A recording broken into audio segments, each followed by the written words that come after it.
and aptitudes. In the latter days, some students will proceed to universities and polytechnics, while some will proceed to technical and other specialized institutes, where they learn relevant trades such as carpentry, bricklaying, welding, other skills, and as well as farming. I believe that the latter model will not only help school leavers find immediate employment, but will also help to elevate the knowledge base and quality of tradespeople and farmers in the country. 2, policy process. We need a policy process in education. We need to clearly identify and regularly follow a set of clear principles and steps in the formulation of educational policy. 3, the long years of military and passive-military rule in Nigeria have led to the abandonment of process and procedures in the formulation of educational and other developmental policies in Nigeria. These days, what typically happens is that a minister, commissioner, or head of a department or agency gets a brainwave, presents a memo to the appointing authority, and gets an approval for the implementation of major policies that have serious implications for the country or a section thereof. To be fair, the fellow may have only good intentions, but good intentions are certainly not good enough. Major policy shifts needs to go through proper review by experts and subjected to public discussion in order to ascertain their merits and demerits and explore the various implications of such policy shifts. 4, planning. Related to the question of policy process is the near absence of planning in current development efforts in Nigeria. When a decision is finally made to adopt a particular educational policy or program, we must plan properly for its implementation. Education is for a lifetime, and therefore we must never be in undue haste to implement half-baked, ill-thought-out policies. We must never grope our way through implementation. When was the last time that we had a proper national discussion and debate on the future direction of our education with structured efforts to gather inputs from various stakeholders, including teachers, students, parents, educational administrators, employer groups, government agencies, and our donors? I can't remember when last.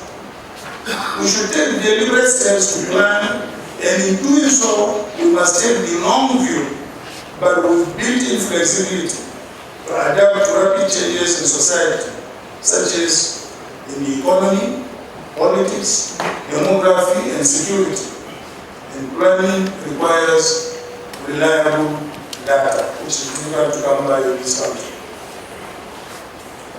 It is a shame that we have managed to make a mess of virtually every census in this country for what we think to be political advantage. But it has great implications for planning. How can we plan properly for education when we have only a vague idea of how many children of school age we have or will have in the next few years? How can we plan when we do not even know the number of students in secondary schools in a particular state, or how many teachers we have or will need, and what the training needs are or will be in the next 5 years? We must remember that each time we play politics with counting or allow corruption to prevent accurate counting in schools, we are implicitly taking steps to prevent proper planning for the improvement of our people's lives. As we work out our census headaches, we should at least allow the compulsory registration of births and death in the country so as to assist in planning for the next generation. If when I was born, there was compulsory birth and death register, I see no reason why we should not have it now. The fifth proposition is what I call professionalism. We need professionalism in the planning and implementation of educational policies. Politicians and political leaders in government can articulate policy goals and directions, but the planning and implementation of educational policy and programs should be left in the hands of professionals. And they should get the necessary support and resources to do the job well for the interest of the country or the specific part thereof. 6. Decentralization. Education should be the responsibility of state, regional, and local governments. I know we have cause to disagree with Professor Jibril Amin in the 1994-95 Constitutional Conference. He stood for a very vigorous and active federal participation.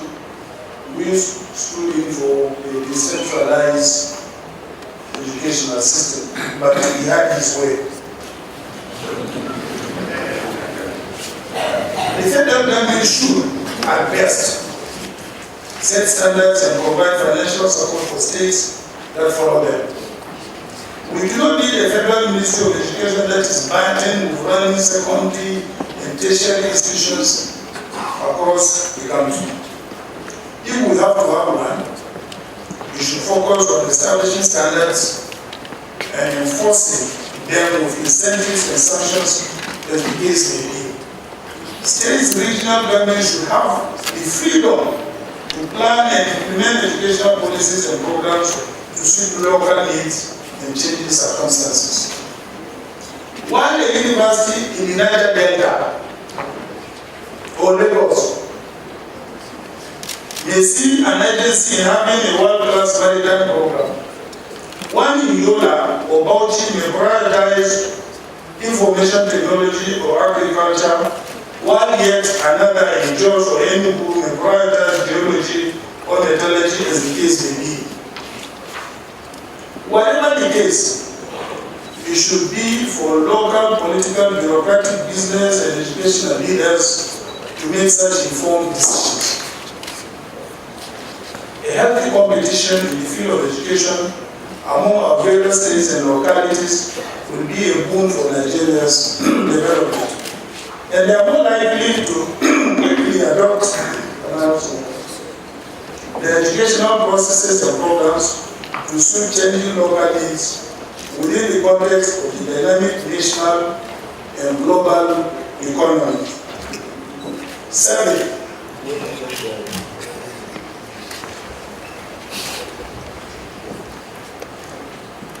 I come to autonomy. Autonomy of school boards and university councils. In order to ensure the ability of schools to quickly meet their challenges, we must restore autonomy to local school boards and the councils, the Senate of tertiary educational institutions. Over the years, the excessive centralization of power and resources in the federal government has been replicated in the states, such that school leaders do not have much power in policy making and execution. I remember having met a vice chancellor from a state university, and he told me that he had to report to the secretary of the government of the state for the smallest item he wants for the university.